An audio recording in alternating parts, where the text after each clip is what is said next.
de forma burguesa denomina o Dr. Troise. Por outro lado, se o fenômeno mediúnico intensificou-se tanto, deve-se isto ao aparecimento da ciência espírita e aplicação a ele da técnica mediúnica.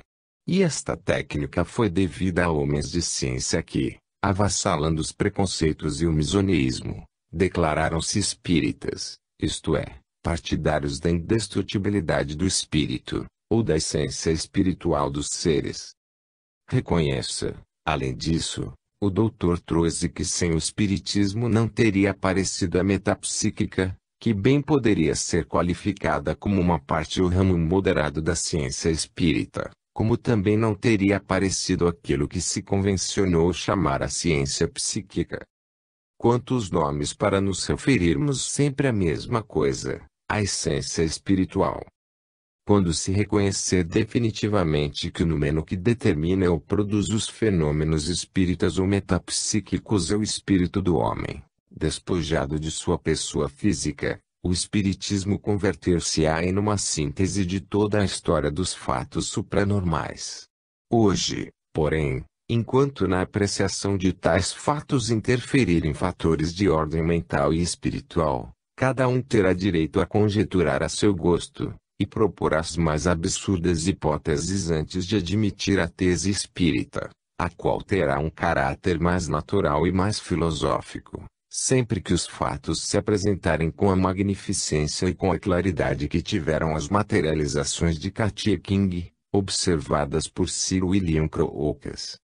Para os clássicos da ciência e para os que olham o mundo do ponto de vista da lógica formal, caso em que também se incluem os materialistas dialéticos, a materialização de Katia King, por exemplo, será tudo o que quiserem, menos a materialização de um ser espiritual, que dá provas do eu sou, logo sou imortal, mediante uma manifestação espirítica. Parece que, por sua natureza, o homem anelasse o suicídio de seu próprio ser, com o fenômeno da morte. Está acostumado a ver-se pequeno, e esse hábito é difícil de arrancar de improviso, pela lógica filosófica.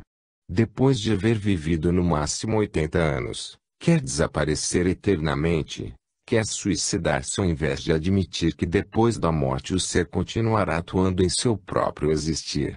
Ah! Se o homem compreendesse que aquilo que ele chama a morte não passa de uma desmaterialização da pessoa física, assim como o nascimento não é mais do que a materialização da essência do ser. Mas não. O homem tem uma mente de lógica formal, que lhe não permite ver que tudo quanto existe em seu redor é movimento, é dinâmica e que as aparências físicas não são a realidade, mas um fantasma da verdadeira realidade. É isso que nos vem demonstrar os fenômenos metapsíquicos e espíritas, não é outra coisa. Vejamos agora o que sobre a teoria espírita nos diz o professor Richetti. Não condeno a teoria espiritista. É certamente prematura e, provavelmente, errônea. Mas terá tido o imenso mérito de haver provocado as experiências. Se, como é notório, teve a teoria espírita o imenso mérito de haver provocado as experiências, como bem diz Richetti, não vemos então como haja monopolizado os fatos de psicologia supranormal. Ao contrário, esses fatos, observados em todos os períodos da história, têm dado, e darão ainda, conjuntamente com a crença espírita, a demonstração real e palmar da ação de nossa inteligência sobre a matéria. Além disso, o espiritismo sistematizou os fatos, mas não os monopolizou. Procedeu como a física, que, por meio da observação e da experiência, deu uma categoria científica aos fenômenos físicos, que sempre existiram na natureza.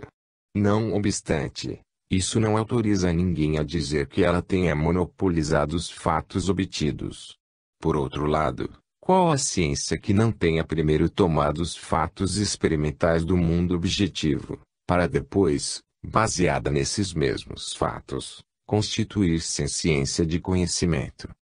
É que nos fenômenos metapsíquicos é necessário desentranhar algo que a muitos escapa. É necessário encontrar a mensagem espiritual da natureza e do universo que, por diversas facetas fenomênicas, faz-se presente a inteligência do homem. Como, entretanto, o ser humano está habituado a medir fatos e coisas da vida com o velho critério do familiar, resiste ao avanço quando uma nova manifestação da natureza impele para novas noções da inteligência e de existência, e, ao resistir, inventa hipóteses sobre hipóteses antes de reconhecer a mudança espiritual que se vislumbra.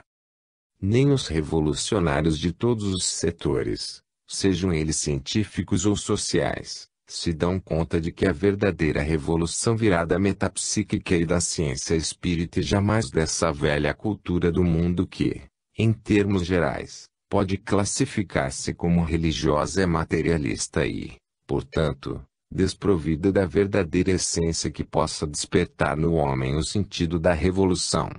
Pois enquanto o gênio humano mover-se aos impulsos de sua velha moral e de sua atual psicologia, nem o indivíduo nem a massa estarão dispostos a abandonar sua pesada herança, o critério conservador.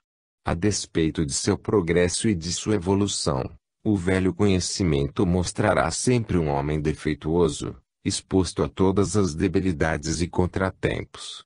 Com um ser tão falível, a humanidade perde a fé em seu futuro, máxime nestes momentos da história, nos quais se vê claramente o que é e o que pode ser esse velho homem embolorado do século XX, incapaz de buscar-se a si mesmo.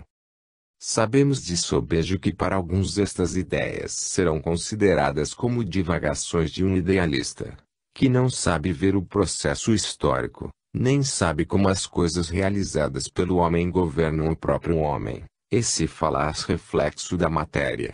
Mas o caso é que, de tanto governar o pensamento humano, a matéria agora se encontra em frente à velha história de Frankenstein, a matéria nasceu do mundo espiritual. O dogma da dualidade já não subsiste. Diz Einstein que só subsiste o movimento, para nós a essência, que é a origem de todos os fenômenos individuais e históricos. Os princípios do mecanicismo e do paralelismo psicofísico caíram para sempre com o aparecimento dos fatos metapsíquicos e espíritas. O homem é um ser essencial e espiritual, que incide sobre a matéria, a fim de modelá-la, conforme a sua evolução moral e psíquica. Em outras palavras, toda a história da humanidade é manifestação e processo do espírito humano. Volvendo a outro exemplo do professor Richet, é possível que o nosso inteligente contendor, mais do que por nosso próprio raciocínio, se incline a reconhecer que o espiritismo não monopolizou os fatos da psicologia supranormal, com o objetivo de justificar seus princípios filosóficos, como sustenta aquele professor, quando diz em seu traité de metapsique, certamente não é possível desdenhar os magnetizadores, nem os espiritistas. Seria isto uma grande injustiça. A despeito dos sarcasmos e das hostilidades, contribuíram uns e outros para a fundação da metapsíquica e, conquanto repelidos pelos sábios oficiais como indignos, prosseguiram suas laboriosas investigações. O Dr. Troise deveria levar em consideração que os fatos espíritas e metapsíquicos causam dano à ciência oficial e, portanto, à moral religiosa que, como bem o sabe, coexiste com a estrutura social chamada burguesa. Daí, pois, a existência de interesses de cultura para manter os ditos fenômenos à margem da sociedade. É, ainda, por essa razão que aqueles se devem desenvolver isoladamente e sem conexão com o pensamento coletivo da humanidade. Mas que esses fatos sejam próprios da cultura oficial ou que tenham sido por ela provocados e estudados é positivamente um erro. Agora, decidindo-se a reconhecê-los, posto que com suma cautela e até com temor, não basta para que se lhe atribua o mérito de os haver descoberto, nem dizer, por outro lado, que o espiritismo os monopolizou do campo científico oficial, a fim de provar as suas teorias sobre a imortalidade da alma. Ao contrário, é a ciência oficial, ou de classe, que se vê, pela eloquência e pela força dos fatos, obrigada a ir ao encontro do fenômeno e não o fenômeno a ir à ciência. Sabemos que o espiritismo, ainda mesmo continuando à margem da cultura oficial, criará seu próprio conhecimento do mundo, isto é, sua ciência e sua filosofia, sem que, por isto, fique desfeita nenhuma razão ou nenhuma verdade provinda da ciência universitária. Imenso é o gênio criador da ciência espírita. Falta apenas esperar que se vá desenvolvendo, à medida que o homem espírita for estendendo sua existência na sociedade. Finalmente, é a ciência oficial que está monopolizando os fatos da psicologia supranormal, posto que à custa dos anatemas que lançam os que se empenham em conservar as posições tradicionais da universidade. Cremos que esse monopólio será conseguido pela ciência, sempre que a sociedade se for desenvolvendo sobre as suas bases atuais. Isto, porém, será feito à custa da própria verdade, que será dissimulada por muitíssimas hipóteses, antes de admitir-se que os fenômenos sejam devidos ao espírito, isto é, à realidade espiritual do ser visível e invisível. Quiçá ocorrerá o mesmo que se passou com o cristianismo, mas esse monopólio não será duradouro, por isso que atrás dos fenômenos metapsíquicos se movem as forças da inteligência, da liberdade e da justiça. 4.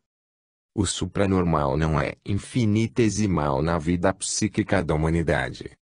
Parece que o espiritismo, a teosofia e as escolas ocultistas não atentaram para este fato simples. O supranormal representa uma fração infinitesimal na vida psíquica da humanidade. Além disso, está ligado a condições orgânicas particulares.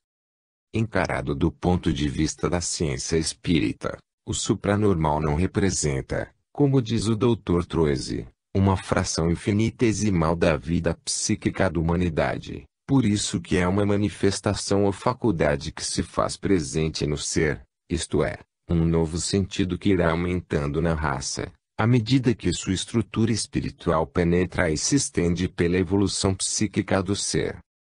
Mais acentuado nos indivíduos que noutros, o supranormal é a prova fidedigna de que não é o homem um composto físico-químico, como pretendem os materialistas de todas as escolas.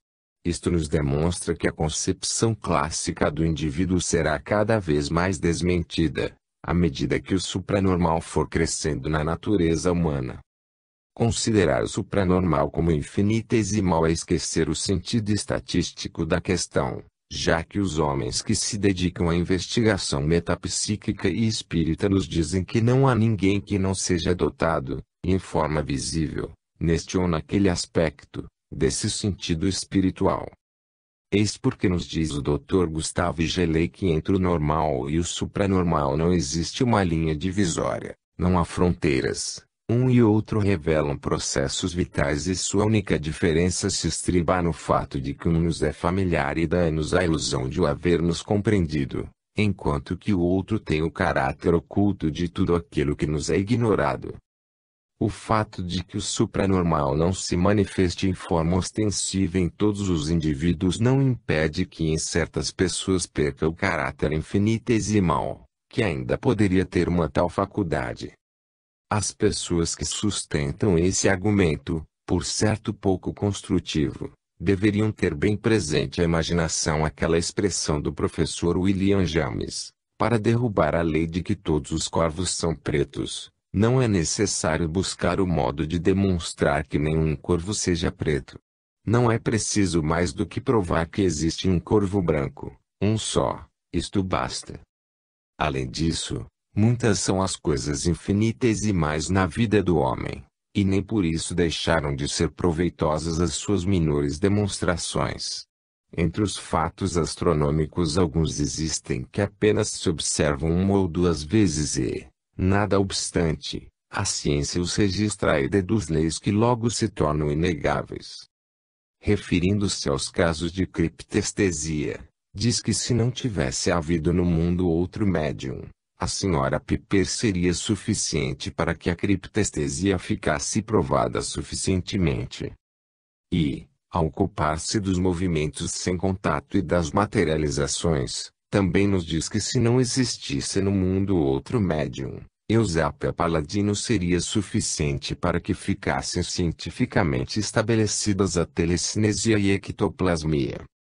Mas para a filosofia espírita o supranormal, isto é, todas as faculdades mediúnicas, que se manifestam hoje em certo número de seres, não são, repetimos, uma fração infinitesimal, são, ao contrário, uma propriedade do ser que, à medida que se vai desenvolvendo, fixá-la-á definitivamente na constituição física do homem.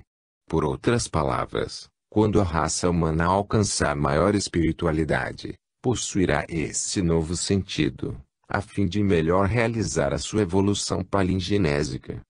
O supranormal, ou mediunidade, esteve exposto a certas contingências históricas, que tiveram o poder de o restringir, desde que levemos em conta que no fisiológico há certos caracteres hereditários. A perseguição religiosa foi sempre nefasta às novas conquistas do espírito.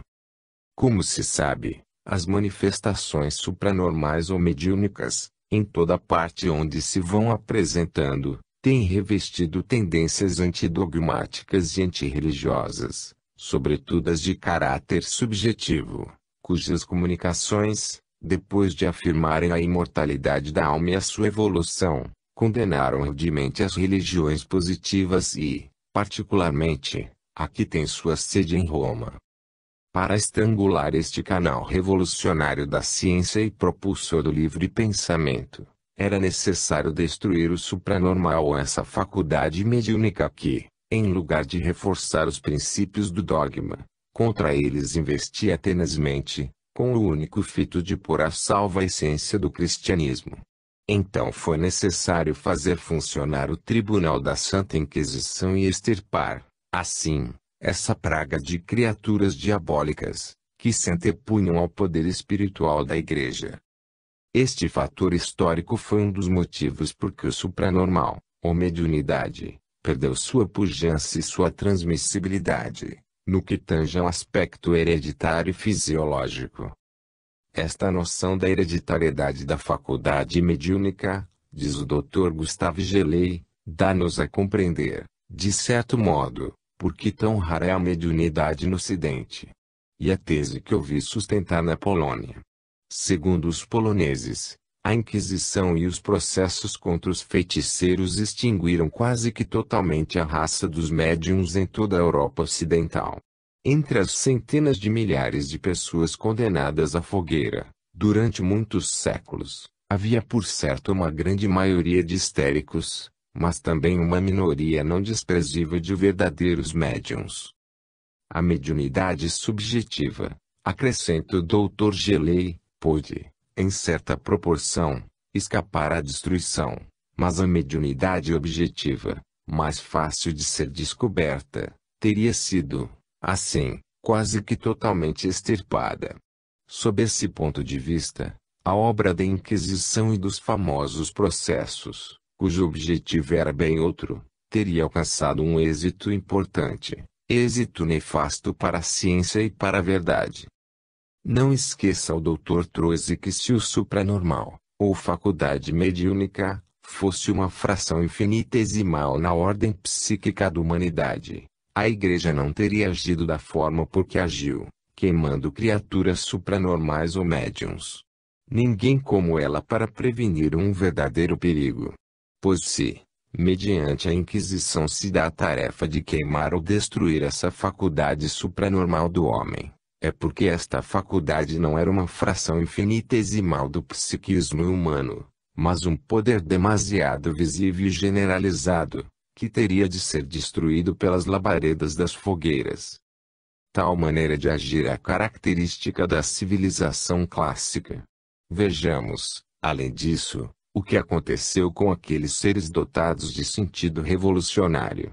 Nos primeiros tempos, quando eram apenas uma fração infinitesimal na vida dos povos, ninguém deles se ocupava, mas quando esse sentido tendeu a generalizar-se na massa, iniciou-se a era de perseguições e de debandada, para evitar uma provável vitória daquilo que se manifestava nesse novo sentido da consciência humana.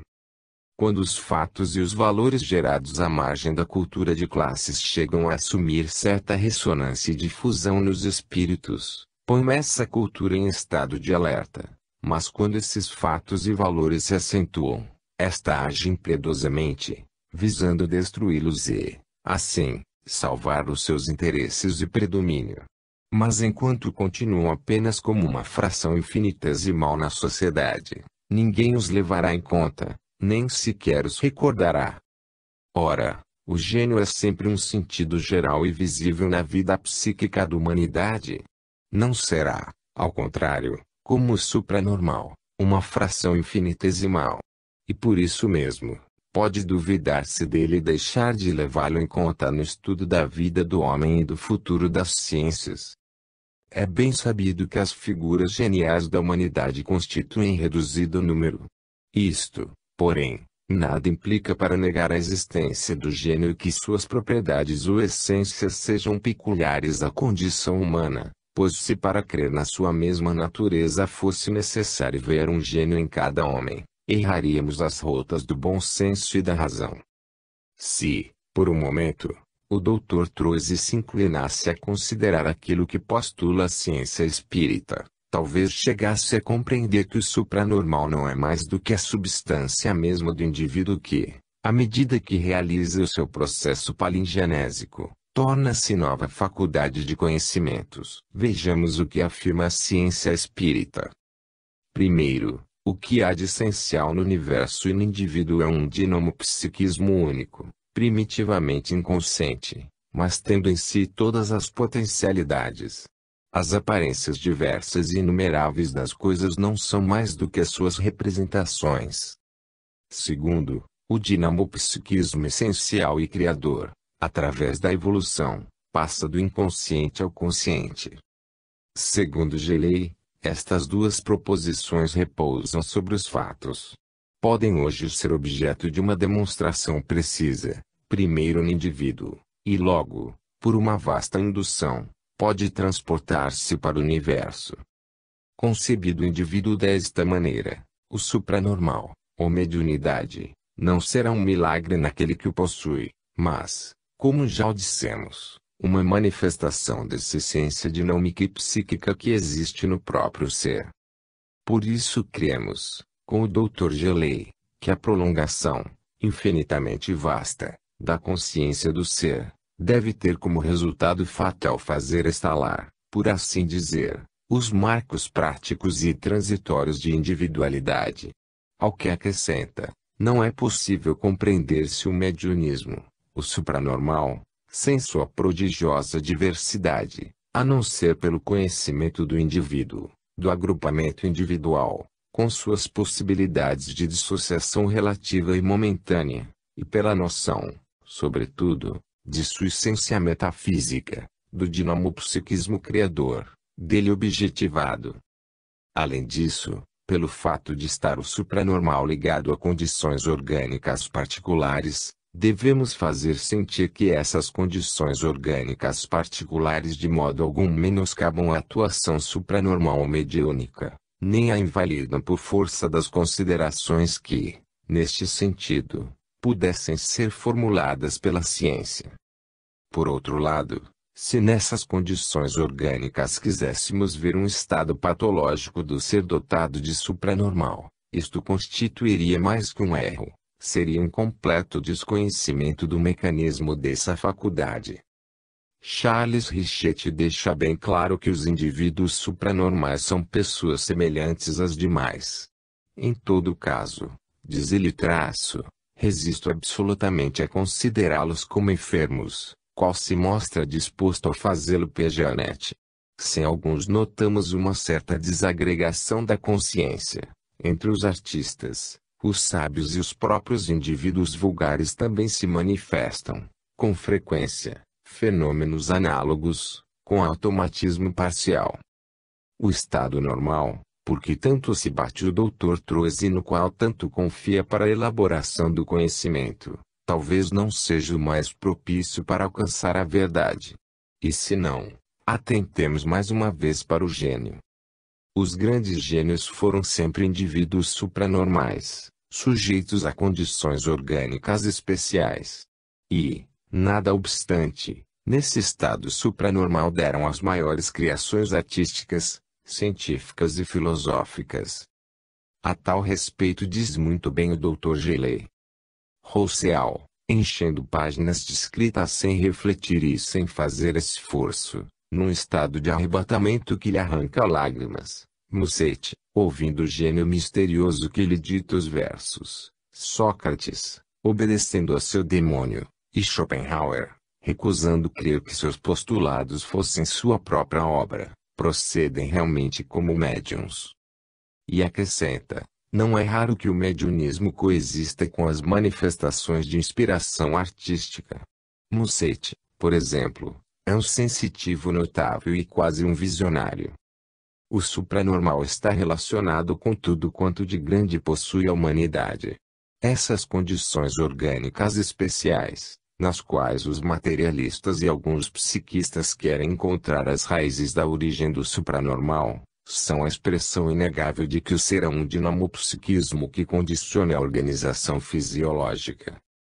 Diz o Dr. Gelley, o estado de êxtase, de arrebatamento, de ausência de um poeta, de um artista, de um filósofo, compondo sob a influência da inspiração, e absolutamente idêntico, no fundo, ao estado segundo do médium. Disto se deduz que todos os homens que criaram o gênio da humanidade foram seres supranormais com condições orgânicas especiais, o que demonstra que esse fato muito simples das condições orgânicas jamais constituiu um obstáculo para que a ciência ou o estudioso não os considerassem como criadores da cultura universal. Em suma, o supranormal pode considerar-se faculdade espiritual do homem que nas sociedades futuras será um órgão natural. Por ele dominará as irrealidades do mundo físico e irá penetrando cada vez mais nas realidades metapsíquicas que o rodeiam. V. Os fatos metapsíquicos e a tese da ciência espírita. O que a mediunidade manifesta não é a existência de inteligências ocultas, que povoam o espaço, espíritos e perispíritos ou corpos astrais, que seriam imperceptíveis ao comum das pessoas, como afirma o espiritismo clássico. A mediunidade nos permite afirmar a existência de forças não comuns, pelo menos em sua forma de exteriorizar-se, mas que são inerentes ao próprio médium. Bom é repetir que uma coisa são os fatos metapsíquicos e outra a tese que o espiritismo dá como provada pela mesma existência dos fatos da psicologia supranormal. Eis aqui outra das afirmações do Dr. Troisi que, como se vê, foram escritas com certa leviandade, pois dizer redondamente que o que a mediunidade manifesta não é a existência de inteligências ocultas, que povoam o espaço, mas sim a existência de forças não comuns, pelo menos em sua forma de exteriorizar-se, mas que são inerentes ao próprio médium e não dizer coisa alguma de científico ou filosófico, e ainda desconhecer a severa crítica que sobre a mediunidade vem sendo realizada por grande número de sábios, os quais chegaram a reconhecer que o que há de verdadeiramente interessante na metapsíquica não é o fenômeno em si, mas a explicação do próprio fenômeno. É verdade que o nosso inteligente contendor propõe uma explicação, aliás vaga e superficial, ao afirmar que o que a mediunidade manifesta é a existência de forças não comuns pelo menos em sua forma de exteriorizar-se, mas que são inerentes ao próprio médium. Mas esta maneira de opinar ou de afirmar não resolve inteiramente o problema das manifestações espíritas e metapsíquicas, pois que se apresenta desprovida de força perante os fatos como, por exemplo, os fenômenos de materializações. A posição do Dr. Troisi diante de todos os fenômenos da mediunidade é, até certo ponto, falta de lógica filosófica, desde que raciocinemos sobre o fato ectoplásmico do seguinte modo: qual a razão a que obedece, para que a existência dessas forças inerentes ao próprio médium primeiro se manifestem em diversos modos, e logo culminem em materializações de seres vivos, tão vivos quanto os próprios experimentadores, que raciocinam, falam, gesticulam e andam. porque essas forças assumem sempre representações humanas de homens e mulheres já falecidos, dando provas do que foram em vida, com dados que fornecem aos experimentadores e não se apresentam, ao contrário, desde que sejam forças não comuns do indivíduo, com outras representações e formas de manifestar-se. A simples análise de um único caso de materialização deita por terra o raciocínio filosófico e, queiram-no ou não, uma nova ideia do ser e do mundo começará a mover-se na mente do pensador.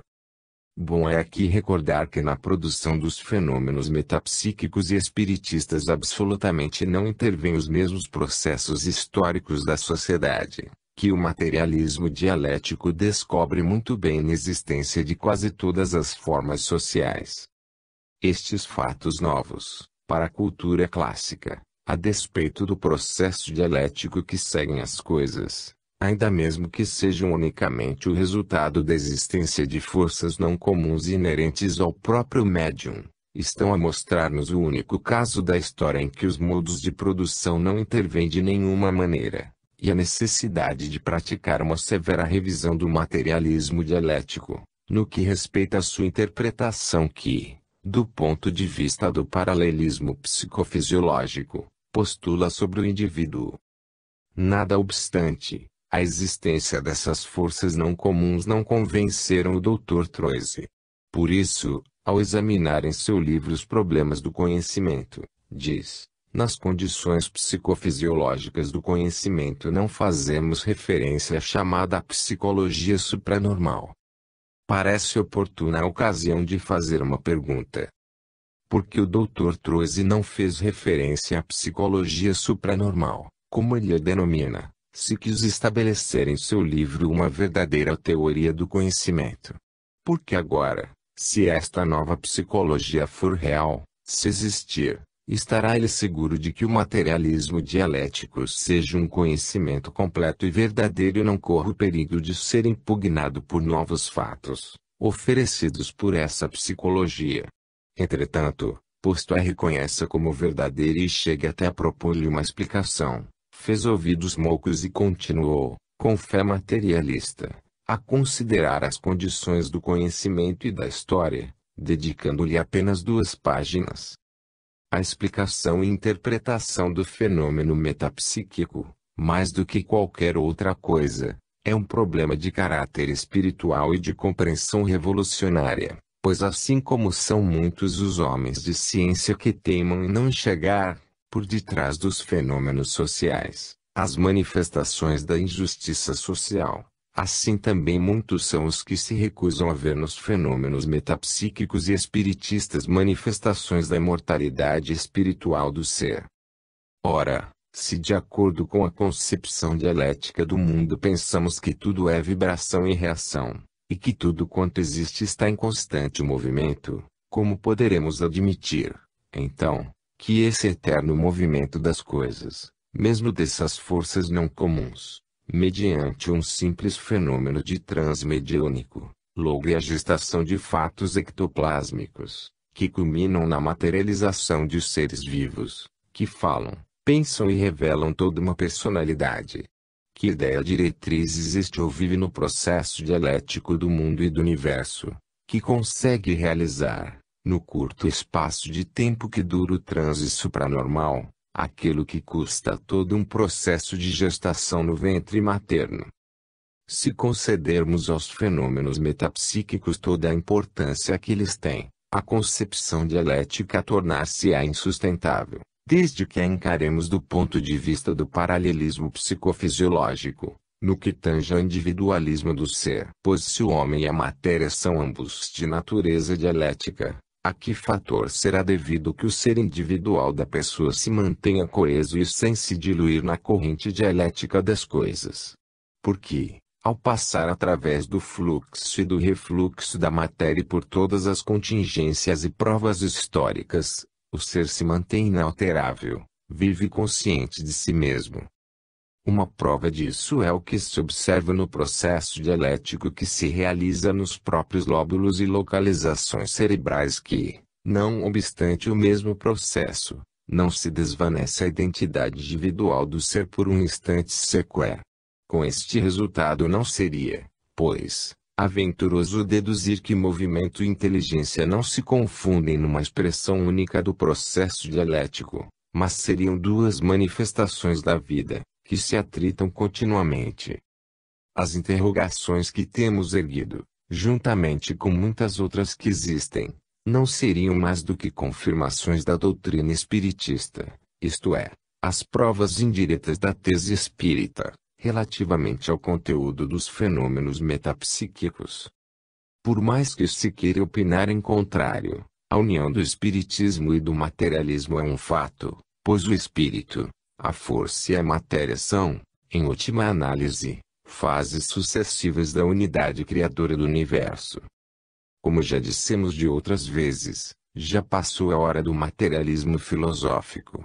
Buchner, Moleschott e os demais sustentadores do materialismo moderno, posto tenham prestado grande serviço à ciência e ao gênero humano, para o emancipar do espírito sectário que os dominava, em nossos dias estão relegados a segundo plano, de vez que a biologia e a psicologia, por processos diversos, vão provando as múltiplas radiações do corpo humano, chamadas raios vitais, ondas etéreas, vibrações neuropsíquicas, fluidos magnéticos, emanações ódicas ou matéria ectoplásmica. Constata-se experimentalmente na natureza que os eflúvios vitais emanam de todos os objetos, quer sejam estes minerais, vegetais ou animais, pois já hoje se sabe que nela tudo vibra e radia, agindo e reagindo. A ciência provou que as células nervosas trabalham como se fossem circuitos elétricos oscilantes, carregando e descarregando periodicamente sua energia vital. Algumas destas ondas vivificantes, que se geram nas células, são chamadas raios mitogênicos, devido à influência que projetam nas células de outros tecidos orgânicos, cooperando, assim, para o seu desenvolvimento e multiplicação. Atualmente, sob a ação de ondas radioelétricas curtas, é possível fazer germinar em pouco tempo um grão de trigo ou de milho, tal como fazem os faquires, pela imposição magnética das mãos. Está provado no organismo humano que os pensamentos e as emoções se manifestam através de uma zona de influência eletromagnética, chamada aura vital, por meio de radiações, de um certo modo semelhantes aos raios-x, de comprimento e intensidade variáveis. A teoria do paralelismo psicofisiológico, sustentada por homens ilustres, como Volt, Haeckel, Buchner, Lidantek, Moleschott e Sergi, na hora presente chega ao seu ocaso.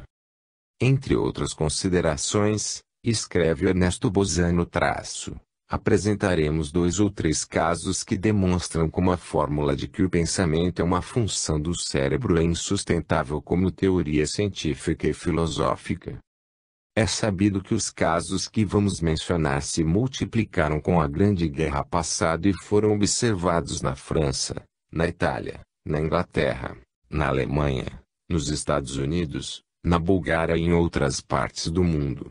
Todos eles estão sob os nossos olhos, apresentando cada um traços característicos, que os tornam teoricamente importantes, e lamentamos que a falta de espaço não nos permita transcrevê-los. Assim refere o Dr. Gustave Gelley o fato que se segue. Será necessário recordemos a pobreza da teoria das localizações cerebrais, que tão belas esperanças alimentou há cerca de um quarto de século. Será preciso mencionemos os casos famosos e relativamente frequentes de lesões profundas dos centros nervosos, em regiões consideradas essenciais, e que não são seguidas de nenhuma perturbação psíquica de caráter grave, nem de qualquer outra restrição da personalidade.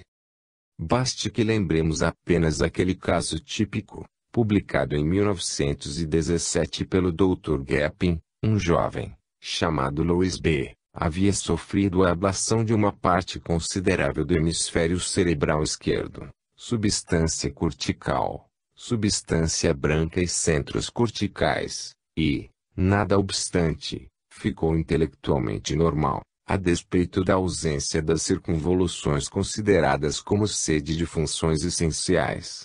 Casos análogos, alguns verdadeiramente clássicos, foram publicados em toda parte.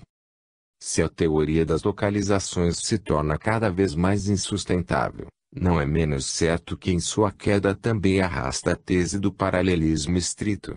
Se ainda é possível, mas infelizmente não se pode prová-lo, que a cada fenômeno psíquico corresponde uma modificação cerebral, não seria mais possível sustentar que cada modificação cerebral tenha aparelhado um fenômeno psíquico, e, em todo caso, não se tem mais o direito de pretender que a perda de uma parte da substância encefálica corresponda a uma deficiência psicológica. Ao mesmo tempo há que renunciar, de uma vez por todas, como já o havia previsto Bergson em 1897, a hipótese de um cérebro conservador de recordações, imagens e achar novas teorias que determinem seu papel no processo do ato memorial. Muito longe de ser indispensável condição do pensamento, o cérebro não é mais do que o prolongamento deste no espaço, o seu acompanhamento motor e, em relação àquele, poderia ser considerado como um órgão de pantomima. Como se pode ver, o Dr. Troisi se deixa levar logicamente, pela mesma análise dos fatos, a conclusões que concordam de maneira absoluta com as teorias de Geley, Lodge, Flammarion e tantos outros, que se dedicaram ao nobre estudo dos fenômenos espíritas. Descontamos de antemão, escreve Bozano, que os partidários da fórmula, o pensamento é uma função do cérebro, hajam tratado de dar alguma explicação dos casos mencionados, supondo que, em determinadas circunstâncias, os lóbulos cerebrais que ficam intactos substituam os que foram destruídos. Tal hipótese, entretanto, não só é gratuita e contradiz a teoria das localizações e a do paralelismo psicofisiológico, mas se acha perante um obstáculo insuperável, quando se analisam aqueles casos em que o órgão cerebral foi encontrado pela autópsia completamente destruído por um tumor, malgrado o enfermo tivesse conservado, até o último momento, o uso de suas faculdades intelectuais. Para confirmar sua tese, Bozano expõe o seguinte exemplo. Trata-se de um suboficial de guarnição de Amberes, o qual há 2 anos acusava terríveis dores de cabeça, posto cumprir-se com todos os deveres inerentes a seu cargo. Um dia morreu de repente e o cadáver foi levado ao hospital, para ser autopsiado. Aberto o crânio, não se encontrou senão uma massa de pus, e nenhum traço de matéria cerebral. E, posto esta transformação de células em pus, isto é, sua destruição pela enfermidade, não se tivesse realizado instantaneamente, mas devesse ser a consequência da evolução lenta de um abscesso, podemos deduzir que durante um período bastante longo, aquele suboficial cumpriu os seus deveres quando não possuía mais do que uns resíduos de seu órgão cerebral. É assim que se demonstra que o pensamento não está tão intensamente vinculado ao cérebro, como pretende afirmá-lo a tese materialista. E acrescenta Bozano, fica, pois, demonstrado que, em certas condições excepcionais, a inteligência não sofre alterações, a despeito da destruição do cérebro. A hipótese gratuita, formulada pelos filósofos, segundo a qual os lóbulos cerebrais intactos substituem em suas funções aqueles que foram destruídos, fica inexoravelmente desvirtuada. Deve, pois, concluir-se que os casos desta categoria são absolutamente inexplicáveis com hipóteses fisiológicas e, além disso, ao mesmo tempo fica reduzida a nada errônea a teoria de que o pensamento é uma função do cérebro. Devemos, pois, necessariamente, substituí-la pela hipótese oposta, segundo a qual o órgão cerebral é vigiado e dirigido em suas funções por algo que é essencialmente diferente, onde reside a consciência individual.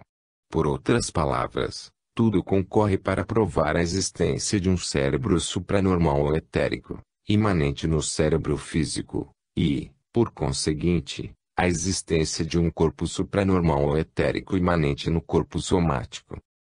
Ao dizer, pois, que o materialismo mecanicista e filosófico é um sol apagado que se some no acaso, não o fazemos, como verá o Dr. Troisi, por pura fé romântica na existência do espírito, mas pelas inúmeras demonstrações obtidas nos laboratórios metapsíquicos e espiritistas, pelos mais representativos homens de ciência.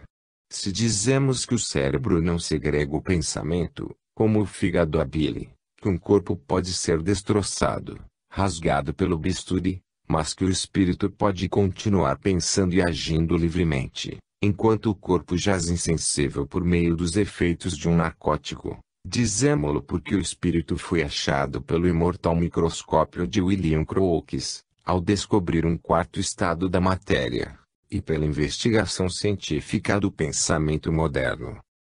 Impossibilitada de explicar os principais problemas da personalidade humana, tais como a subconsciência da pessoa, a despeito da renovação contínua das células cerebrais, as desigualdades intelectuais entre indivíduos nascidos de pais idênticos, o caráter inato de certas faculdades, entre as quais as supranormais, a natureza fisiológica do sonho, etc. A psicologia clássica demonstrou, desde o começo do século XX, a sua insuficiência científica, ao permanecer aferrada à doutrina do paralelismo psicofisiológico.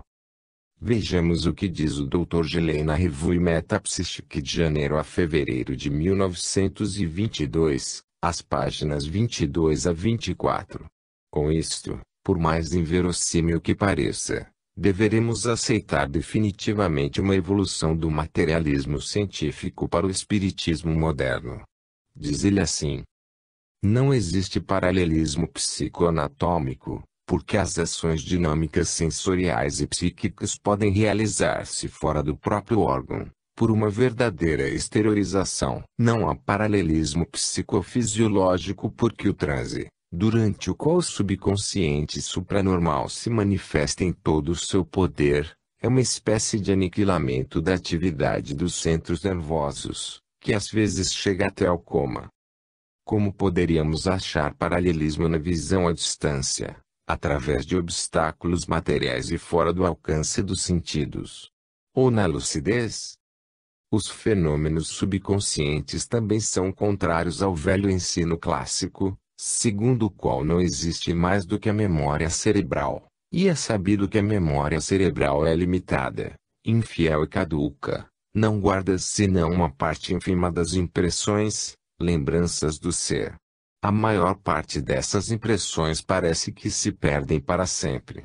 Em compensação, nos estados subconscientes vemos aparecer uma memória muito diversa, infinitamente vasta, fiel e profunda. Damo-nos conta de que tudo quanto há passado pelo campo psíquico subsiste nessa memória subconsciente, em forma completa e indestrutível. Hoje são inumeráveis os exemplos dessa prodigiosa criptoamnésia, provando que, sob a memória cerebral, estreitamente vinculada às vibrações das células cerebrais, existe uma memória subconsciente supranormal, independente de toda a contingência cerebral. A humanidade é, portanto, dupla, como é a consciência. Há uma consciência e uma memória vinculada estreitamente ao funcionamento dos centros nervosos, e que constituem então somente uma pequena parte da individualidade pensante. Mas há, também, uma consciência e uma memória independentes do cérebro. Esta é a fração maior da individualidade pensante, que não está limitada pelo alcance do organismo e que, consequentemente, pode existir antes dele e sobreviver à sua morte. Longe de ser o fim da individualidade pensante, a morte, ao contrário, parece que não faz mais do que libertá-lo das limitações cerebrais e determinar a sua expansão. Todas essas deduções, jamais me cansarei de repeti-lo, não são meros postulados metafísicos, pois estão baseadas em fatos concretos. A lógica sobre a qual repousam é absolutamente racionalista e não foi possível insinuar nenhuma refutação a respeito. Com a autoridade científica e filosófica do Dr. Gustave Gelei, não nos resta mais do que repetir que a escola materialista, mecanicista e filosófica, a despeito das grandes descobertas e benefícios que prestou à ciência, e atualmente inadequada para interpretar e resolver o complexo psicológico da individualidade do ser, enquanto não se resolver a aceitar este postulado, que diz: existe no ser vivente um princípio dinâmico e psíquico, de ordem superior, independente do funcionamento orgânico, que preexiste ao corpo e a ele sobrevive. Esta certeza será a origem da imensa revolução que se haja realizado nos domínios da atividade intelectual e moral da espécie humana. Andreas também confessou decididamente o ocaso do materialismo e sua confissão se traduz numa enérgica repulsa ao paralelismo psicofisiológico.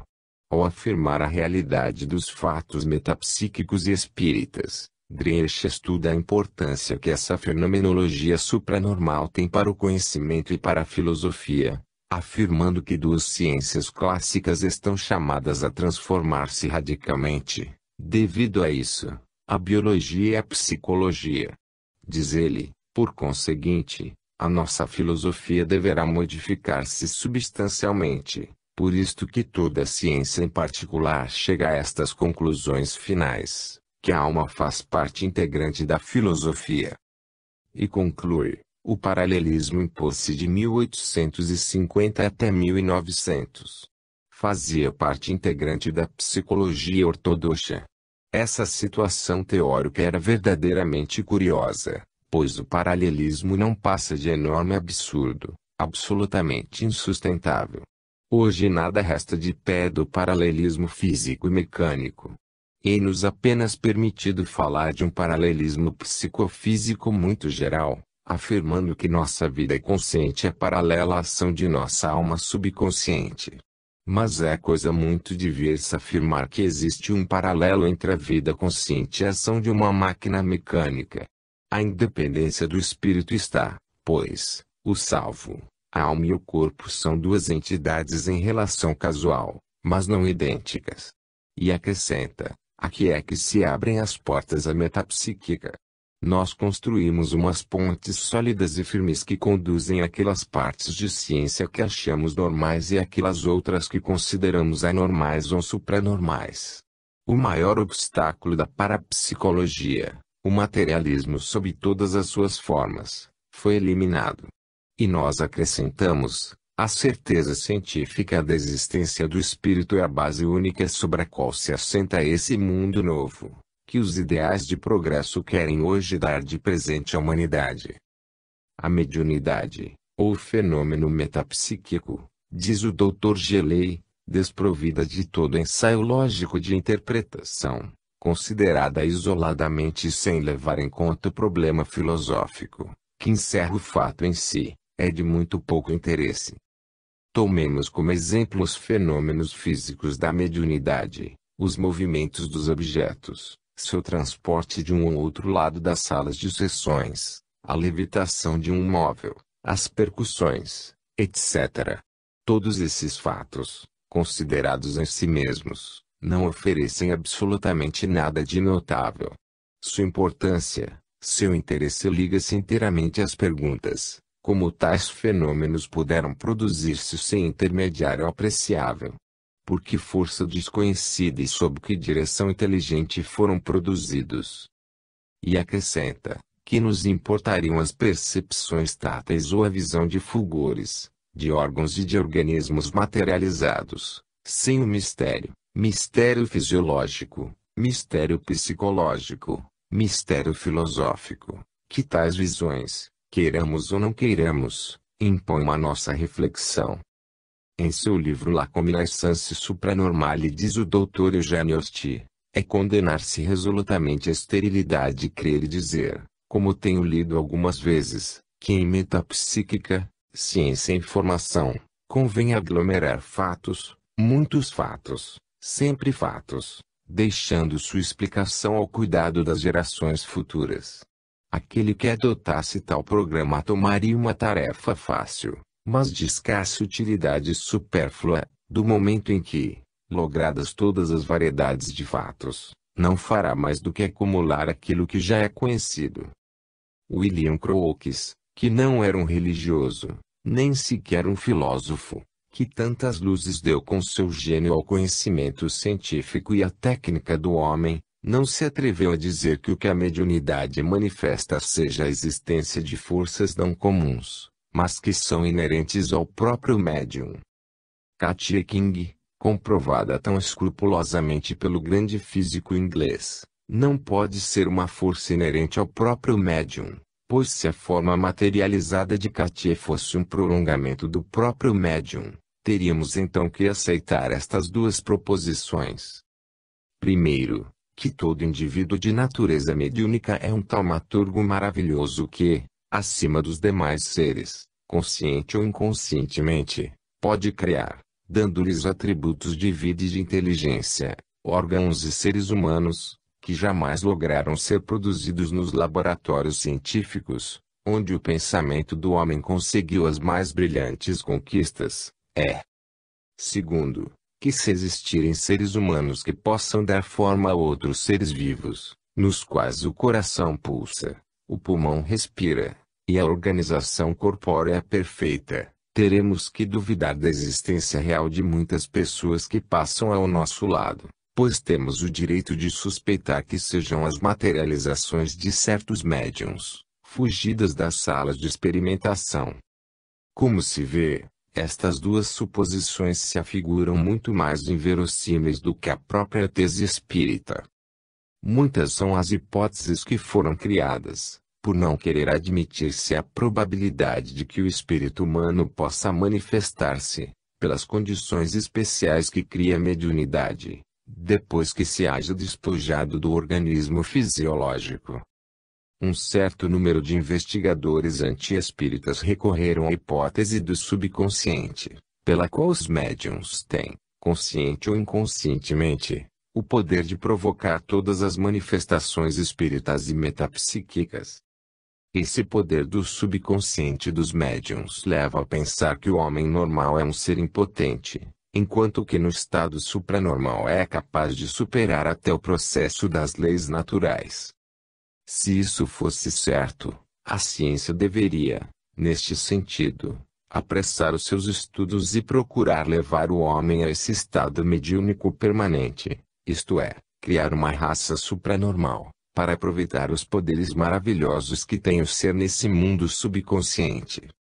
Já que tratamos dos poderes subconscientes do médium, devemos fazer uma advertência ao Dr. Troise. Os espíritas admitem a existência desse poder criador supranormal. Muitos são os casos de mediunidade que se explicam por sua simples intervenção, sendo estes catalogados pela ciência espírita como fenômenos de animismo, isto é, são inerentes ao próprio médium, mas daí admitir que toda a fenomenologia metapsíquica seja dessa mesma natureza é muito o que dizer e que pensar.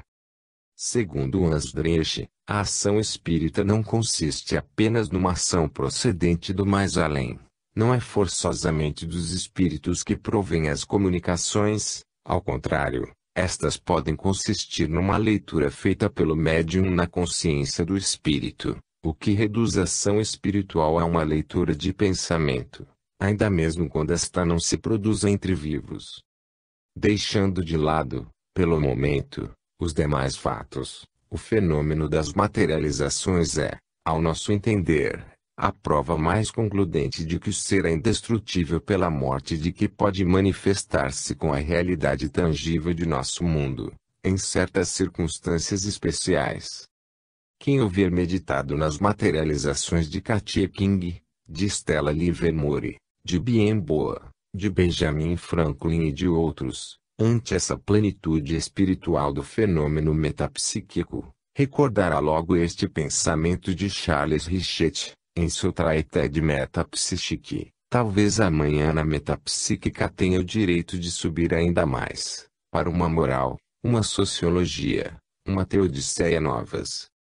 Uma materialização que fala, que acaricia, que dá consultas para o melhor resultado e melhor controle das sessões, que sente afeto pelos investigadores, que tem o dom humano da pessoa, ou é a manifestação de uma entidade espiritual, ou forçosamente fará duvidar de tudo quanto manifestaram os investigadores nas atas lavradas para dar testemunha dos fatos ou, por outro lado, fará negar a mesma realidade dos fenômenos. Nesta grande questão, só a filosofia é lógica em estado de liberdade.